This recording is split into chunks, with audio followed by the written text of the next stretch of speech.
रेगिस्तान की तपती रेत में जहां सूरज की किरणें भी कांपती हैं, वहीं खड़े हैं कुछ ऐसे पत्थर जो न वक्त से डरते हैं न मौत से। मिस्र के पिरामिड एक ऐसा रहस्य जो जितना खोला जाए उतना ही गहराता चला जाता है। क्या ये सिर्फ कब्रें हैं या फिर कुछ और? करीब 4,500 साल पहले, जब न बिजली थी न मशीनें, तब इंसानों ने 2.5 टन वजनी पत्थरों को एक के ऊपर एक रखकर 450 फीट ऊंचा ढांचा खड़ा कर दिया। गीजा का ग्रेट पिरामिड आज भी खड़ा है, जैसे वक्त को चुनौती दे रहा हो। इतिहास कहता है यह पिरामिड खुफू नामक राजा की समाधि के रूप में बनाया गया था, लेकिन क्या वाकई ये सिर्फ एक कब्र है? अगर हाँ, तो फिर इतनी बारीकी क्यों, इतनी विशालता क्यों? पिरामिड की बनावट में छुपे हैं गणित और खगोल के संकेत। तीनों मुख्य पिरामिड्स की दिशा ओरियन नक्षत्र के 3 तारों से मेल खाती है।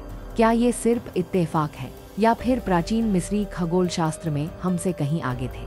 और फिर है डंडेरा मंदिर की दीवार पर बना वो चित्र जिसे डंडेरा लाइट कहा जाता है, एक आकृति जो आधुनिक बल्ब जैसी दिखती है।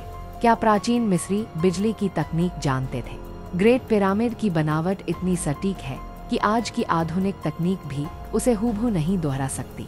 इसके पत्थरों के बीच इतनी बारीकी है कि एक ब्लेड भी नहीं घुस सकता, और अंदर का तापमान हमेशा 20 डिग्री सेल्सियस, चाहे बाहर तपती गर्मी हो या सर्द हवाएं।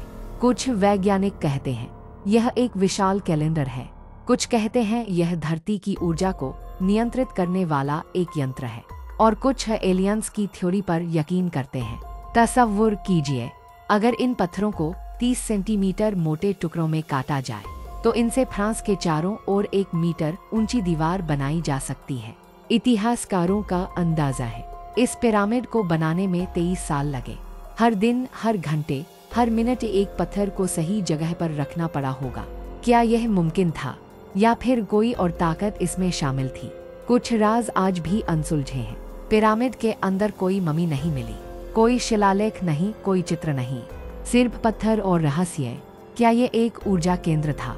क्या ये एक खगोलीय वेधशाला थी, या फिर एक पैगाम जो वक्त के पार भेजा गया था? एक बात तो तय है, मिस्र के पिरामिड्स सिर्फ तारीख नहीं है, वो एक आईना है जो हमें हमारे अतीत की झलक दिखाते हैं और मुस्तकबिल की तरफ इशारा करते हैं।